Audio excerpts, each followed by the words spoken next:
미수를 넘긴 나에게는 두 가지 소원이 있다. 하나는 남극 기지에 가는 것이다. 60년이라는 세월을 뛰어넘은 남극의 공기가 나를 감싸줄 것이다. 그곳에서 그리운 개들이 나란히 나를 맞이해 줄 것이다.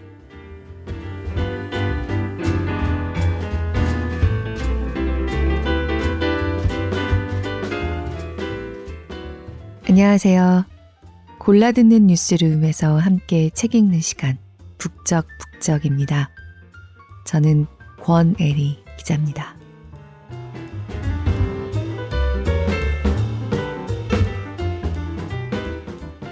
책이란 건 참 굉장하죠? 정말. 오늘 함께 읽고 싶은 책의 마지막 장을 덮으면서 새삼 떠올랐던 생각입니다.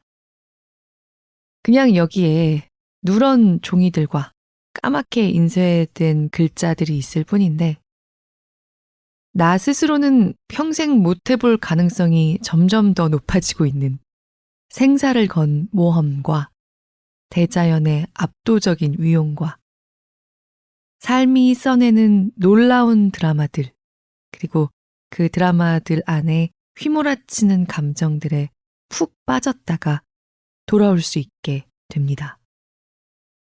이렇게 미디어가 난무하는 세상에서도 이건 정말 기적 같다. 그런 생각이 종종 들거든요. 오늘 함께 읽고 싶은 책이 오랜만에 이 정도로 감탄하지 않을 수 없는 이야기였다는 얘기를 하고 싶은 겁니다. 빨리 들려드리고 싶어서 설레요, 정말로. 그 개의 이름은 아무도 모른다. 3월 15일에 우리나라에서 출간된 따끈한 신간입니다. 일본에서는 지난 2020년에 나왔습니다. 혹시 남극의 타로와 지로라는 개들의 이름을 들어보셨나요? 저는 이번에 처음 듣긴 했습니다. 워낙 좀 예전 일이긴 한데 일본에서는 지금까지도 굉장히 유명한 개들이고 사실 세계적인 화제의 주인공들이기도 했습니다. 1983년에 일본에서 남극 이야기란 제목으로 이 개들의 실화를 모태로 한 얘기가 영화화되기도 했고요. 2006년에는 요절한 할리우드 배우죠. 고 폴 워커의 주연작으로 리메이크 되기도 했습니다. 오늘의 책, 그 개의 이름은 아무도 모른다는 세상이 모두 아는 이 타로와 지로, 그 뒤에 가려진 그야말로 아무도 이름을 모르는 개의 이야기입니다. 빨리 읽고 싶어서 간질간질한데요. 간략하게 좀 배경 설명을 드려야 할 것 같습니다. 발췌 낭독을 하려면요.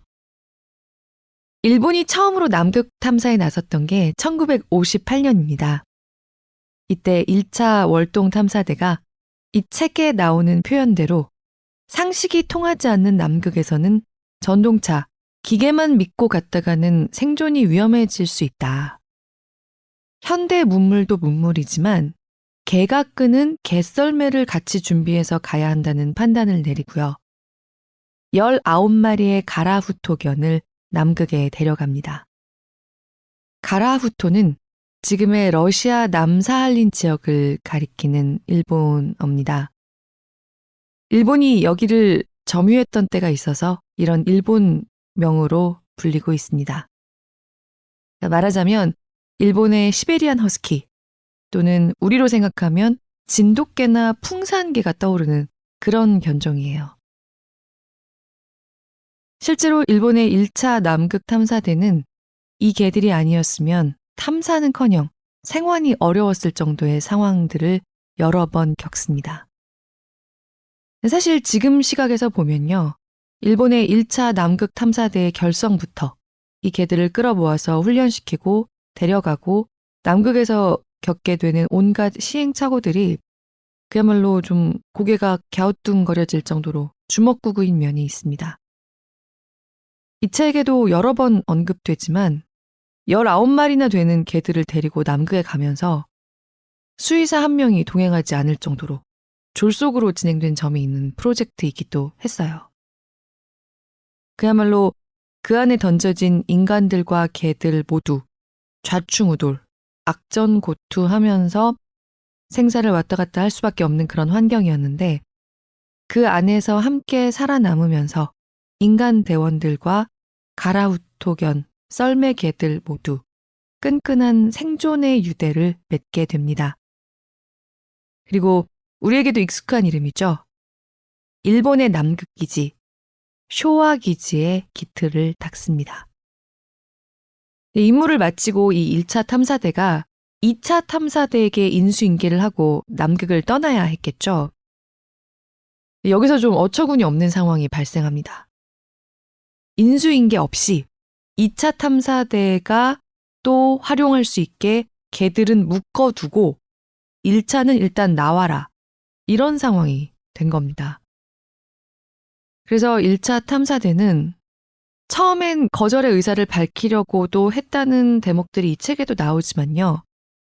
상황이 그렇게 돌아가다 보니까 문자 그대로 생사를 같이 했던 동료인 이 개들을 단단히 묶어두고 곧 2차가 오겠지 하면서 남극 쇼와 기지 자리를 벗어나는데요. 정작 직후에 남극에 진입하기 어려운 악천후가 덮치면서 2차 탐사대가 진입을 포기하고요. 일본으로 같이 돌아오게 됩니다. 당시는 1950년대 후반이잖아요.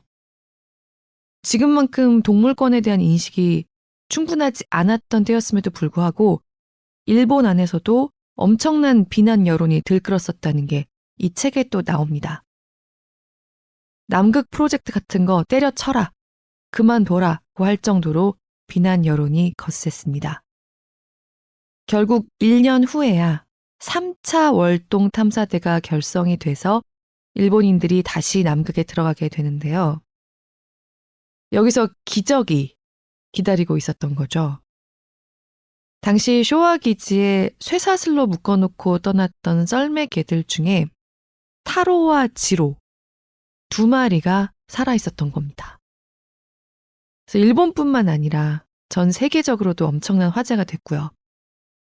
앞서 말씀드렸던 영화나 드라마 같은 걸로도 만들어지면서 지금까지 회자되고 있는 일인데요. 2020년에 출간된 이 책, 그 개의 이름은 아무도 모른다의 주인공은 타로와 지로가 아닙니다. 그야말로 아무도 이름을 모르는 다른 썰매개, 그 개가 과연 누구였을까 추적해가는 르뽀입니다. 그 개의 이름은 아무도 모른다는 가에스 히로시라는 은퇴한 기자가 썼지만요. 기타무라 다이치가 감수했다고 나란히 이름이 적혀 있습니다. 2020년 기준으로 88세를 넘긴 기타무라 다이치 씨는 지구 물리학자, 은퇴한 교수이자 젊어서 일본의 남극 1차 탐사 월동대에서 썰매개 관리를 담당했던 대원입니다. 남극을 떠나올 때 15마리의 개들을 자기 손으로 쇠사슬로 묶고 떠나왔던 바로 그 사람입니다. 제가 맨 앞에 읽은 대목이 바로 이 기타무라 다이치 씨가 쓴 맺은 말의 일부분입니다. 고인은 아니었지만 생사를 건 모험을 함께했던 개들을 혹한 속에 굶어 죽게 버려두고 왔다는 죄책감 때문에 기타무라 씨는 3차 탐사대에도 자원해서 합류합니다. 그리고 그렇게 해서 살아있던 타로와 지로와 조우한 바로 그 사람이기도 합니다. 기타무라 다이치 씨가 타로 지로를 만났을 때의 사진이 이 책에도 실려 있는데요. 일본에서는 지금도 상당히 유명한 나 이 사진 알아, 봤어 하는 사람들이 많은 그런 사진이라고 해요. 그런데 사실 기타무라 씨에게는 1980년대 이후로 가슴을 떠나지 않았던 숙제가 하나 있었습니다. 1982년에 나중에 함께했던 남극 1차 탐사대 동료에게 듣게 된 겁니다. 1968년에 일본의 8차와 9차 탐사대 교체 시기에요. 쇼와기지에서 눈 속에 파묻혀 있던 썰매기 한 마리의 사체가 하나 더 발견됐다는 얘기를 듣게 된 겁니다. 자신이 1차 탐사대에 합류했었던 1958년 이후로 딱 10년 만의 일인 거죠. 그 전에 기타무라 씨는 3차 탐사대원으로 남극에 다시 가서 타로와 지로를 만났을 뿐만 아니라 눈 속에 파묻혀 있던 다른 썰매개들의 사체를 수습했었습니다. 7마리는 그야말로 쇠사슬에 묶여있던 상태로 굶어 죽은 채 발견됐고요. 6마리는 행방불명, 그리고 2마리 타로와 지로는 살아 있었던 건데요. 행방불명인 줄 알았던 6마리 중에 1마리가 실은 타로 지로와 함께 쇼와기지에서 살았다는 걸, 나중에 사체로 발견됐다는 걸 1980년대 초반에 듣게 된 거죠. 근데 도대체 어떻게 된 걸까? 여기까지만 들어도 사실 물음표가 그려지는 게 굉장히 많은 상황이죠. 왜 자신이 3차 탐사대원으로 돌아가서 샅샅이 뒤졌을 때는 나타나지 않았을까? 그리고 왜 기록이 제대로 없는 걸까? 사실 타로와 지로가 생존한 채로 발견된 지 10년이 채 지나지 않았던 상황이고요. 1968년은. 그토록 세간의 관심을 모았던 사건인데다가 남극에 가는 탐사대는 모두 과학자로 이루어져 있는데 왜 정보가, 기록이, 기자들도 있었는데 전혀 전해지지 않은 걸까? 이 책을 쓴 가에스 히로시 작가는 은퇴한 저널리스트입니다.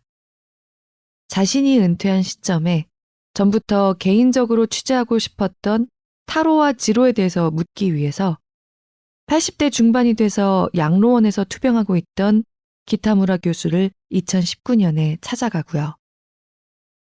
여기서 기타무라 씨로부터 제3회계에 대한 이야기를 듣게 됩니다.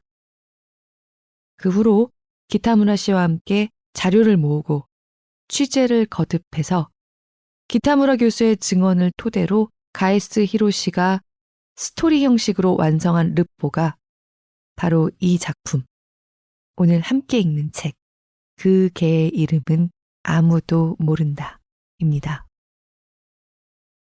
결론부터 말씀드리면 두 사람은 사라진 줄로만 알았던 6마리의 썰매개 중에서 누가 타로 지로와 함께 있었는지 상당히 설득력이 높은 답을 찾아냅니다. 이 책을 직접 끝까지 읽으시면 그 개의 이름에 다다르실 수 있습니다. 그리고 그 끝에 기다리고 있는 건 그 개의 이름만이 아닙니다. 지금까지 간략하게 요약해서 전해드렸던 타로와 지로의 이야기 자체에 대한 완전히 새로운 관점. 아, 책이란 건 정말 이다지도 대단한 물건이구나 하는 뿌듯한 행복감이 함께 기다립니다. 참 여러 가지 생각과 감정을 자극하는 르포인데요. 그저 부분 낭독으로, 발췌 낭독으로 들려드리고 직접 한번 만나보시라고 말씀드리고 싶어요. 일본의 남극 탐사 태동기를 둘러싼 여러 가지 미심쩍은 정황이나 1968년에 뒤늦게 발견된 제3의 개에 대한 기록이 사실상 전무한 이유 같은 가슴이 좀 답답해져 오는 어른의 사정, 부조리의 정황들이 있는가 하면 80 중반에 지병으로 고생 중인 노인과 은퇴한 저널리스트가 함께 세월이 흘러도 이토록 신선하게 새로워지는 진실을 향해서 함께 다가가는 그 취재와 추론, 기록의 여정이 있습니다. 그리고 무엇보다도 인간의 오만을 바람 한 줄기로 가뿐하게 쳐낼 수 있는 남극이란 대자연 속에서도 도드라지는 사람, 그리고 썰매 개들이 있습니다. 전에 유럽 여행 갔다가 융프라우 꼭대기에 올라간 적이 있습니다. 그래서 엄마랑 단체 여행으로 가서 편하게 올라갔죠. 그래서 한국인 관광객들이 라면 먹고 내려오는 바로 그 휴게소. 유럽에 단체 여행 가보신 분들이라면 아, 나 어딘지 알아 라고 바로 말씀하실 것 같은데요. 그렇게 편하게 번갯불에 콩 구워 먹듯이 올라갔던 융프라우를 제가 진짜 갔다 왔다고 해도 될지 지금도 모르겠지만 죽을 때까지 눈앞에 선명할 광경 하나가 남았습니다. 융프라우 올라가 보신 분들은 알겠지만 그야말로 광활한 대자연, 거대한, 웅장하다는 말로는 다 할 수 없는 눈 덮인 산맥이 펼쳐져 있잖아요. 라면 먹으면서 휴게소에 몰려있는 사람들은, 관광객들은 모두 따뜻한 휴게소 안에 있고요. 저도 컵라면 먹으면서 그때 휴게소 창 안쪽에 있었는데 멍하니 창밖을 보다 보니까 정말 그 휴게소 창 밖으로요. 그 광활하고 거대한 하양 그 한가운데에 점 2개가 꾸물꾸물 움직이고 있는 걸 봤습니다. 사람이 둘, 스키어들이었는지 등반가들이었는지 그 압도적인 하양 속에서 점 2개가 휴게소 창 안에서 봤을 때는 너무 느린 속도로 꼬물꼬물 움직이는데요. 지금도 눈앞에 선명합니다. 그 까만 점 2개가 거대한 설원을 일순간에 새로운 공간으로 바꾸던 그 찰나를요.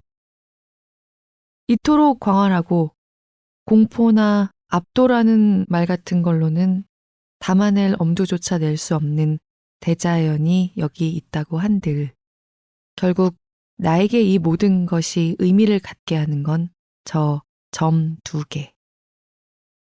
완전히 새로운 차원으로 완전히 새로운 시선을 갖게 하는 저 점 2개와 내가 함께 인류의 일원이라는 사실이라는 걸 벅차게 마음이 먼저 깨달은 순간이었습니다. 그리고 오늘 여기에 살짝 정정해서 보태고 싶어요.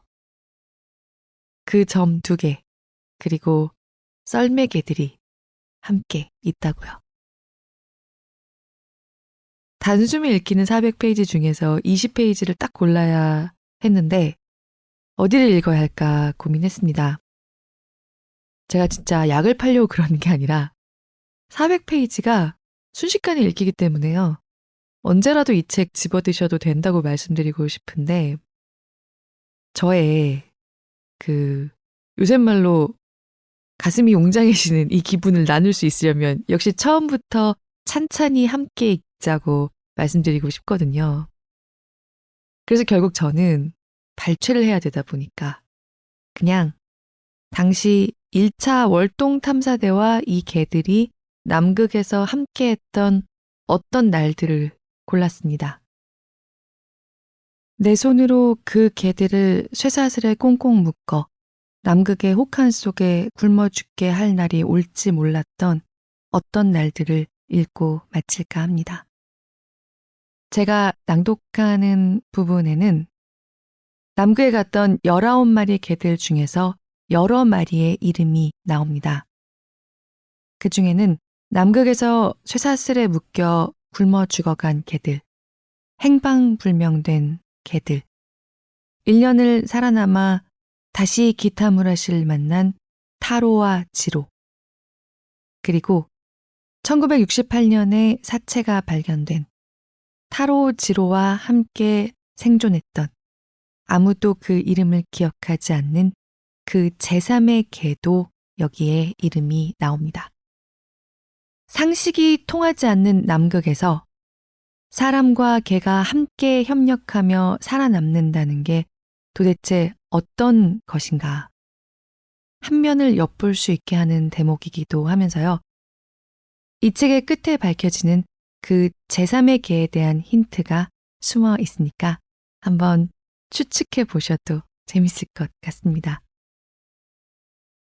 세상 아무도 모르는 그 개의 이름, 그 개의 이름이 밝혀지면서 차원을 달리하면서 펼쳐지는 관점에 북적북적 가족분들과 함께 가 닿고 싶습니다.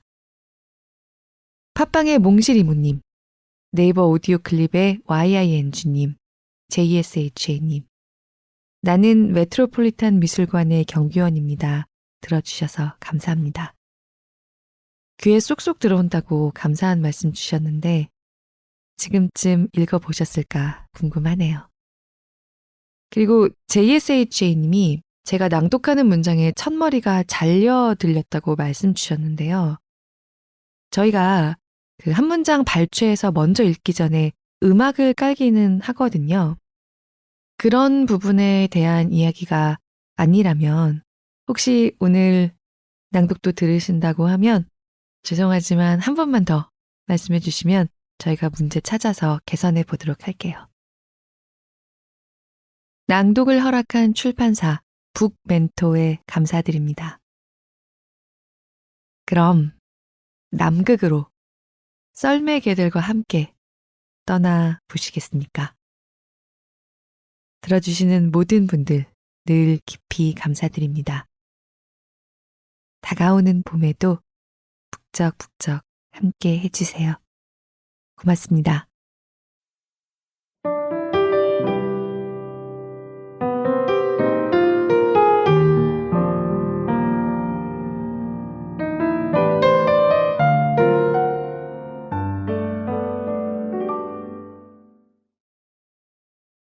영하 25도의 옅은 안개 속에서 개썰매 탐사대는 쇼와 기지를 출발했다.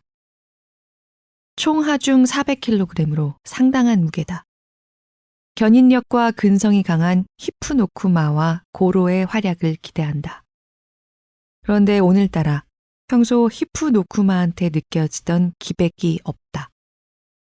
왜 그러지? 메인 엔진이나 다름없는 히프노쿠마의 컨디션이 좋지 않다. 썰매의 속도도 오르지 않았다. 예상했던 것보다 현저히 페이스가 떨어졌다. 첫날부터 이러면 곤란한데. 니시보리 대장이 초조한 듯 말했다. 기타무라는 히프노쿠마가 마음에 걸렸다. 싸움을 잘하고 공격적이긴 해도 썰매를 끌 때는 아주 열심인 녀석이다.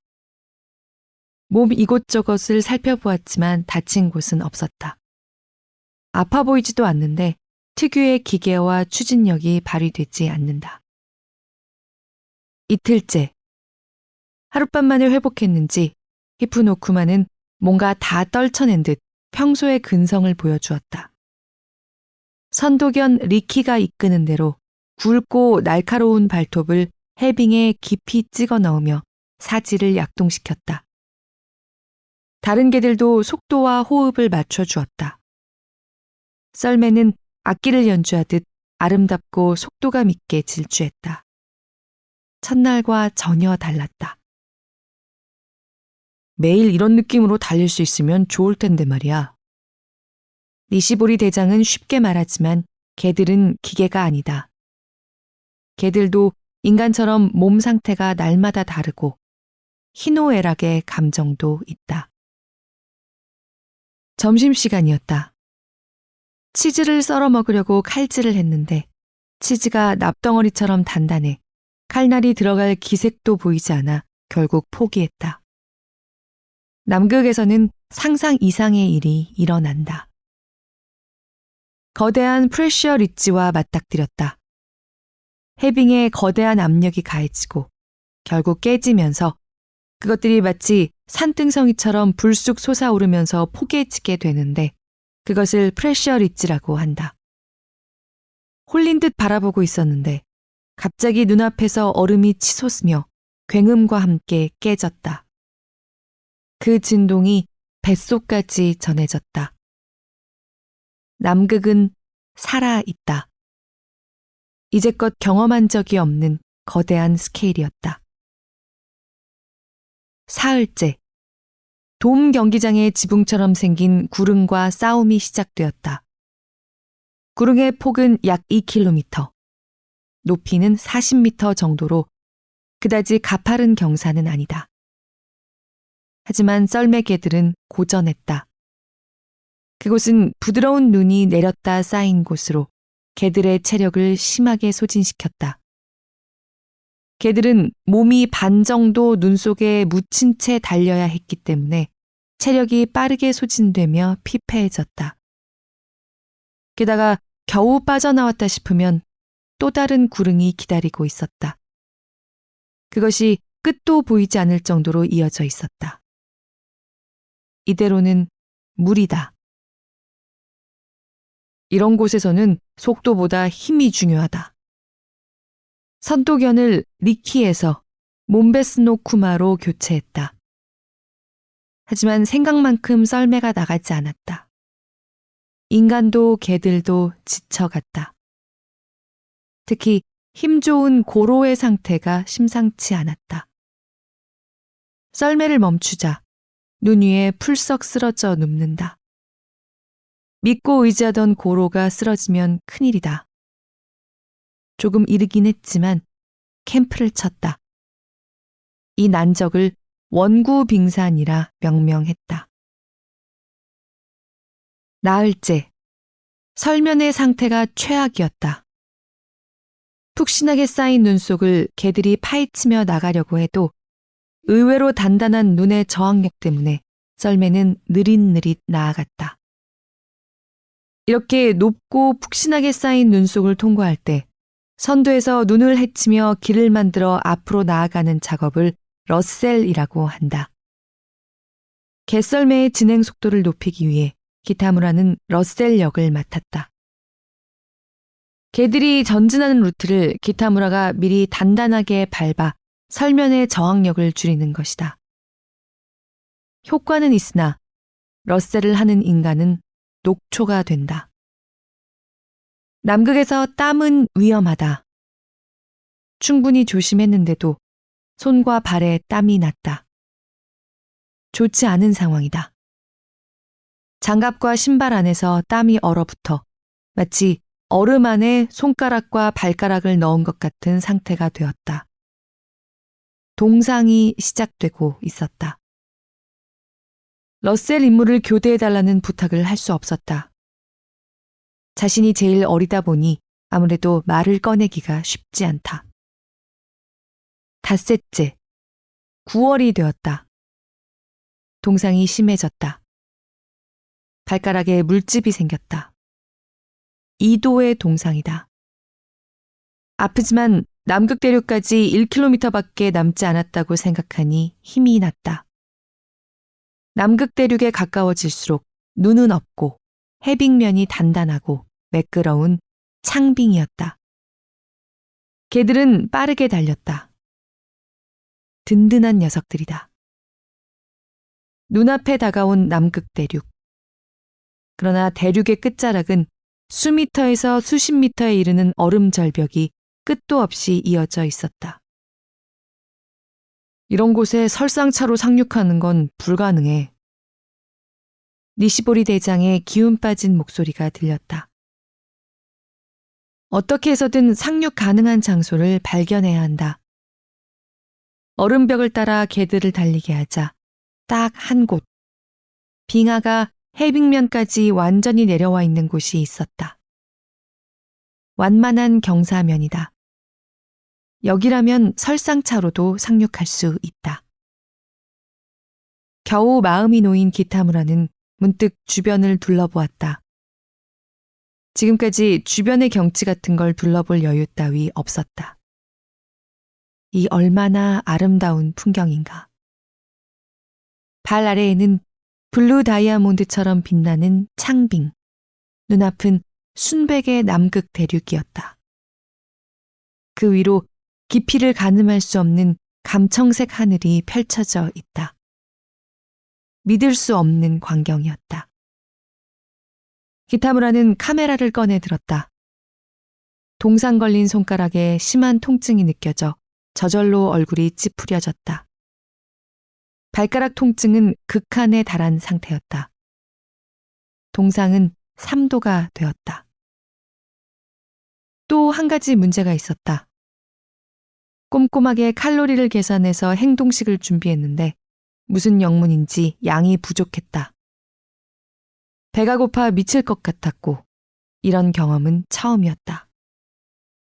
개들의 사료인 도그 페미컨에 눈이 간다. 고래고기에 밀가루를 섞어 기름으로 볶아 굳힌 비스켓 같은 것이다. 개 한 마리당 20개를 배급한다. 냄새를 맡아보니 고소하니 식욕이 돋는다. 참지 못한 기타무라는 후렌노쿠마, 히프노쿠마, 잭목새 도그 페미컨을 하나씩 먹었다. 그러나 대식가인 고로에게는 통하지 않았다. 붉은 빛이 감도는 고로의 눈이 기타무라를 노려보며 말하는 것 같았다. 내 밥에 손대지 마. 기타무라는 포기했다.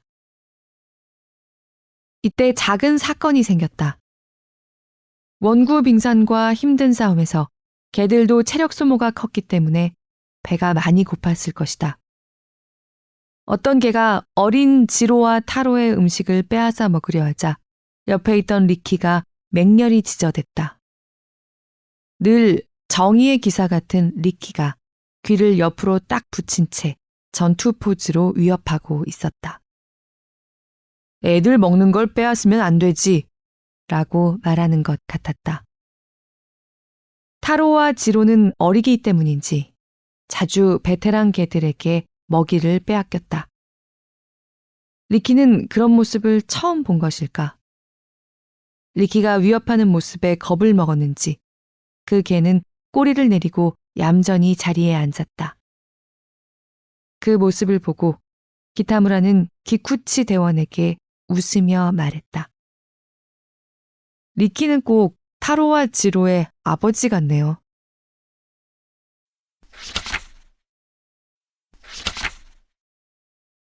기쿠치와 기타무라가 니시보리 대장에게 불려간 것은 그날 저녁이었다. 단도직입적으로 묻겠다. 개썰매로 보슨 루텐까지 갈 수 있겠나? 갈 수 있습니다. 대장의 질문에 기쿠치와 기타무라는 동시에 답했다.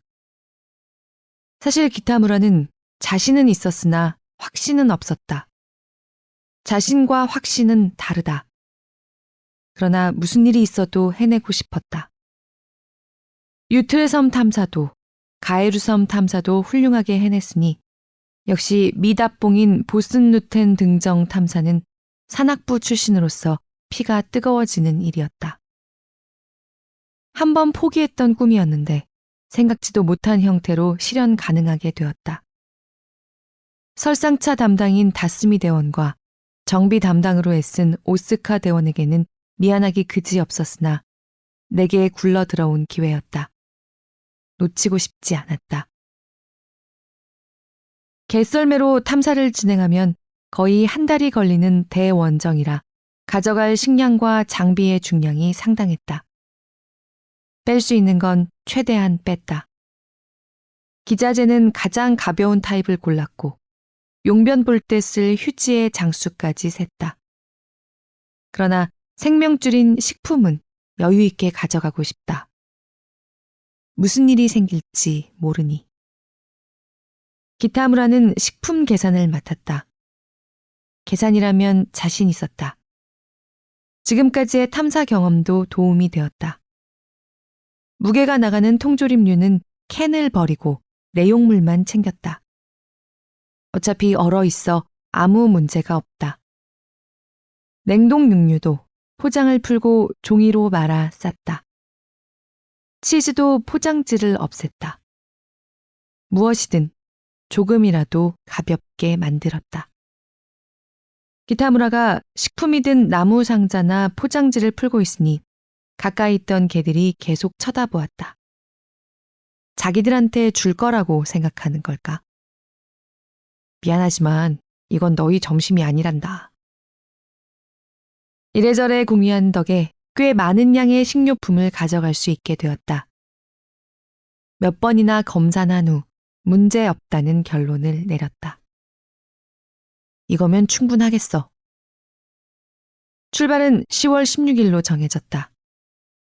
홋카이도 대학 산악부 출신 의사인 나카노를 리더로 개 담당인 기쿠치와 기타무라로 편성된 3인 탐사대다.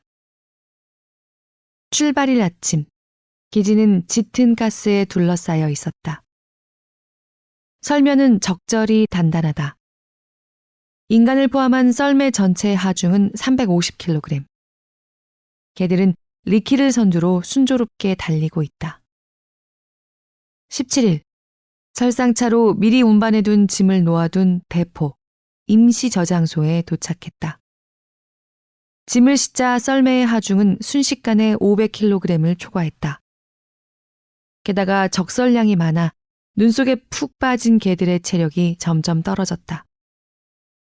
개들은 있는 힘껏 끌었지만 눈의 저항이 커져 썰매가 좀처럼 앞으로 나아가지 않았다.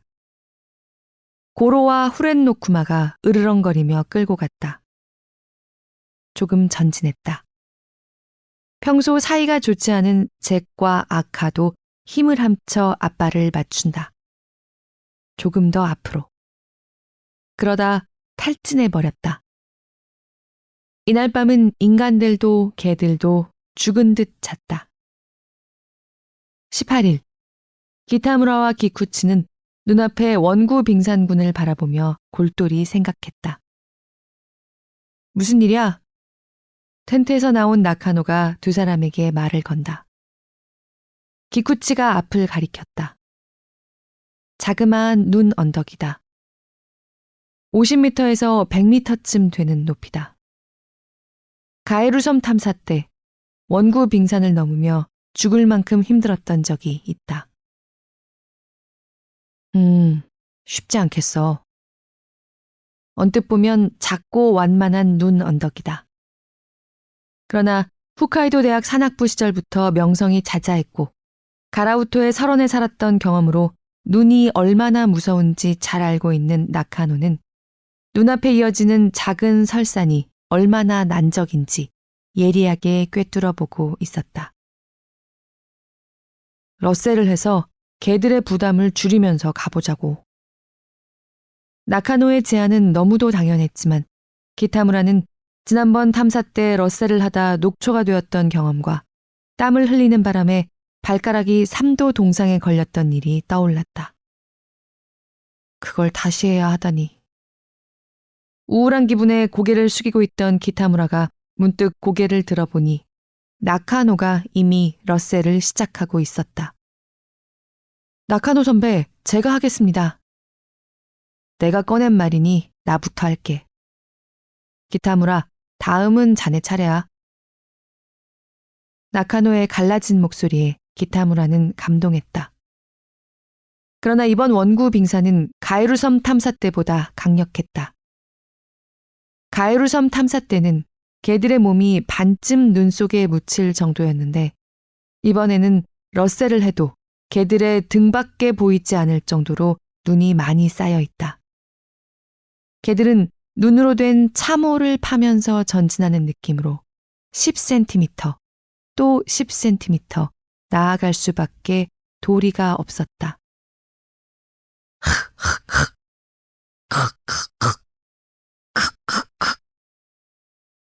거친 숨소리, 기침하는 듯한 소리, 목줄이 목을 옥죄는 듯한 소리가 개들이 차근차근 나아가는 눈 아래쪽에서 들려온다. 10m 정도 가다가 개들이 멈추었다. 눈으로 된 참호 속에 차례로 쓰러진다. 그래도 어떻게든 일어서려고 한다. 앞발을 쭉 뻗고 뒷발은 가랑이를 벌리듯 몸을 지탱하고 1cm라도 앞으로 나가려고 한다. 로프에 목이 조인다. 고통을 견디다 못한 앙코가 비명을 지른다. 그래도 전진하려고 한다. 불꽃 같은 개들의 투쟁심. 기타무라는 그 분위기에 압도되었다. 그리고 외쳤다. 투! to는 전진을 뜻하는 말입니다. 그건 명령이 아니었다. 격려도 아니었다. 기도와도 같은 외침이었다. 기타무라의 절규에 제일 먼저 반응한 개는 웅크리고 있던 후렌 노쿠마였다. 굵고 용맹스러운 앞발에 반동을 걸며 일어서려 한다. 겨우 앞발은 섰으나 경련이인 것처럼 부들부들 떨었다. 후렌 노쿠마는 날카로운 이빨을 드러내며 뒷발에 힘을 주었다. 일어섰다고 느낀 순간 미끄러운 눈길에 뒷발이 걸려 옆으로 꽈당 미끄러졌다. 크게 벌린 입가에 하얗게 거품 같은 침이 흘러내렸다. 다시 태세를 잡고 도전. 이번에는 일어섰다. 가장 기질이 난폭한 녀석이 근성을 보여주었다. 썰매를 끈다.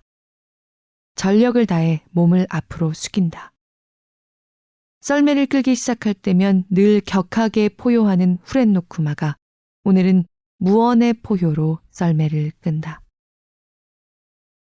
후렌 노쿠마의 사지에서 뿜어져 나오는 투지가 전염되기라도 한 듯 잭, 대리, 노견인 데스까지 일어섰다. 5m 전진하고 멈추고 다시 5m 전진하고는 멈추었다. 이미 오래전에 한계를 넘었을 개들이다.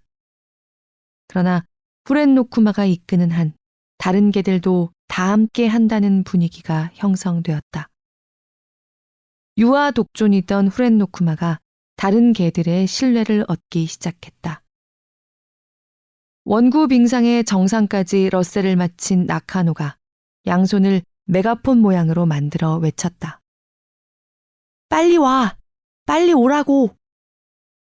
그 말뜻을 개들이 알 리 없다. 그러나 무엇을 전달하려고 하는지는 이해한 듯 했다. 마지막 10m를 쉬지 않고 올라갔다. 정상이다. 개들은 완전히 녹초가 되었다. 뱉어내는 숨소리가 거칠었다. 한동안은 움직이지도 않을 것 같았다. 그러나 전투는 아직 끝나지 않았다. 눈앞에는 두 번째, 세 번째 원구 빙산이 조용히 엎드려 기다리고 있었다. 개들을 잠시 쉬게 한 다음 두 번째 원구 빙산에 도전했다. 이번에는 기타무라가 러셀을 했다. 나카노가 빙긋 웃으며 여전히 썰매를 조종하는 기쿠치를 바라보았다. 기쿠치의 표정은 고글을 끼고 있어서 알 수가 없었다. 기타무라는 양손에 땀이 나지 않도록 주의하며 계속해서 러셀을 해나갔다. 개들이 필사적으로 기타무라의 뒤를 따른다. 선두에 있는 리키는 평소 위로 쫑긋 세우던 귀를 약간 뒤쪽으로 눕혀 올라오고 있다. 가장 힘이 들 때 보이는 자세다. 10m 나갔다가 멈추고 다시 10m 전진했다. 한 번에 나아가는 거리는 짧으나 확실히 정상에 가까워지고 있다.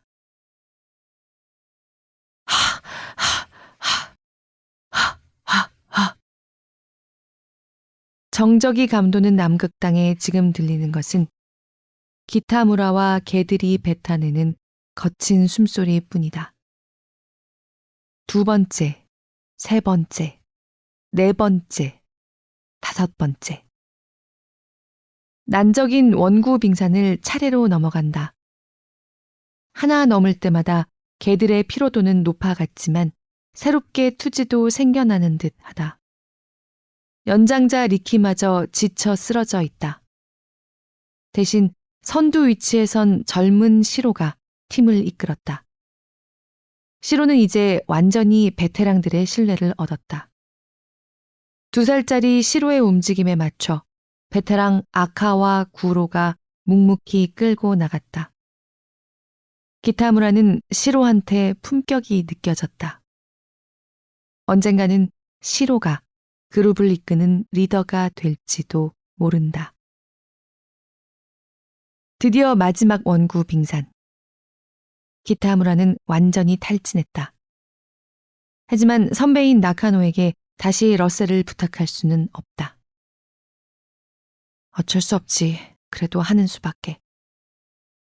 머리로는 그렇게 생각하면서도 몸이 움직이지 않는다. 기쿠치가 썰매에서 내려와 다가온다.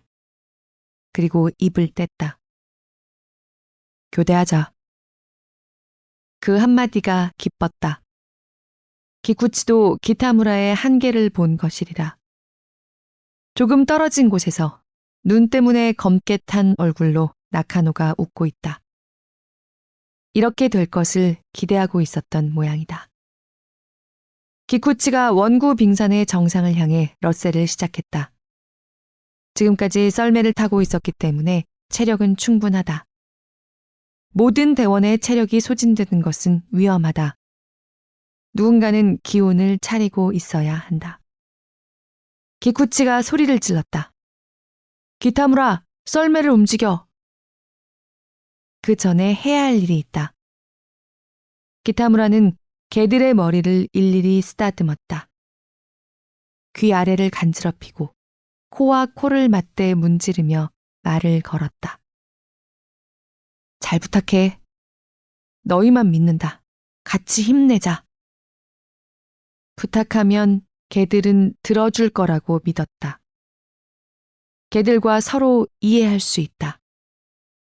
개들의 눈에 생기가 돌았다. 썰매에 올라탄 기타무라가 큰 소리로 외쳤다. 투! 지쳐서 늘어져 있던 개들이 일제히 벌떡 일어섰다.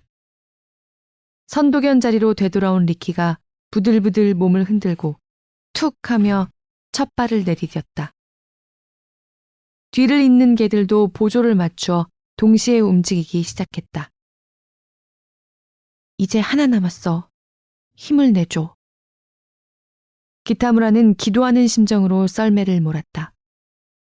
인간과 개들이 일체가 된 원구 빙산과 싸움도 이제 막바지에 이르렀다. 이 개들도 사실은 더 이상 달리고 싶지 않을 것이다. 완전 녹초가 되었을 것이다. 그런데도 그 짧은 휴식 후 호령 한마디에 늘어졌던 몸을 똑바로 일으킬 수 있다니. 기타무라의 가슴 속에 뜨거운 것이 올라왔다. 그 속수무책이었던 개들이 이제는 인간의 마음을 읽고 헤아린다. 머리를 낮추고 기백 넘치게 원구 빙산을 헤쳐나아간다. 그것은 단호한 의지의 진격이다. 정상에 도달했다. 드디어 모든 원구 빙산을 돌파했다. 기타무라는 썰매에서 뛰어내려 개들에게 달려갔다. 너희 정말 대단해. 환희에 찬 얼굴로 기타무라는 모든 개를 차례로 끌어안고 뺨을 비벼댔다. 리키도, 시로도, 어린 타로와 지로도 기타무라의 얼굴을 핥았다. 후렌노쿠마와 몬베스노쿠마는 고개를 돌려 외면했다. 할 일 다 했으니 난 잘 거야. 그런 느낌이었다. 이 두 녀석은 그런 점이 좋다. 고로와 앙코는 어리광을 부렸다. 대식가인 두 마리는 보상으로 밥을 달라 했다. 개들을 끌어안으며 기타무라는 개썰매가 처음 출동한 날을 떠올렸다. 남극에 도착한 직후에 개썰매는 참담했다. 소야호에서 해빙면에 내린 개들은 흥분해서 사행했고 서로 얽히며 폭주했다. 패들이라 불리는 해빙의 무릉덩이에 빠지기도 했다. 그 후에도 개썰매의 숙련도는 절망적일 정도로 오르지 않았다. 직진이 불가능했고 제멋대로 방향을 바꾸었다. 지시는 듣지도 않았고 지치면 꼼짝도 하지 않았다. 통솔이라는 말이 무의미했다. 대리와 몬베스노쿠마는 늘상 싸웠고 히프노쿠마와 아카는 고립되어 있었다. 어린 타로와 지로는 안전한 쇼와 기지로부터 벗어나는 것을 두려워했고 성견들한테 자주 먹이를 빼앗겼다. 리키가 발견하고 타로와 지로를 지켜주기는 했으나 대부분의 개들은 다른 개들한테 관심이 없었다. 팀워크랄 것이 없었다. 개썰매에 기대했던 마음이 희박해지고 개썰매 탐사 자체를 포기해야 할 위기마저 있었다. 기타무라는 안절부절 못하고 왜 안 되는 거지? 왜 서로 사이좋게 지내지 못하는 거야? 하며 개들에게 소리를 지르기도 하며 고심했다. 도저히 손쓸 방도가 없다고 생각했던 가라우토 견들이다. 그 개들이 지금 일렬로 나란히 서서 대기하며 빨리 다음 명령을 내리라고 기타무라에게 집중한다. 가이루섬의 원구 빙산보다 더 어려운 코스를 돌파한 개들은 완전히 자신감을 얻은 것 같았다. 여기서부터 나머지는 그야말로 승승장구의 대진격이었다. 거대한 건물 높이의 빙폭대를 통과하고 강풍에 의해 눈 표면이 딱딱하고 뾰족한 모양을 하게 된 눈의 융기부도 개들의 행진을 막지 못했다. 이제 보슨 누텐이 바로 코앞이다.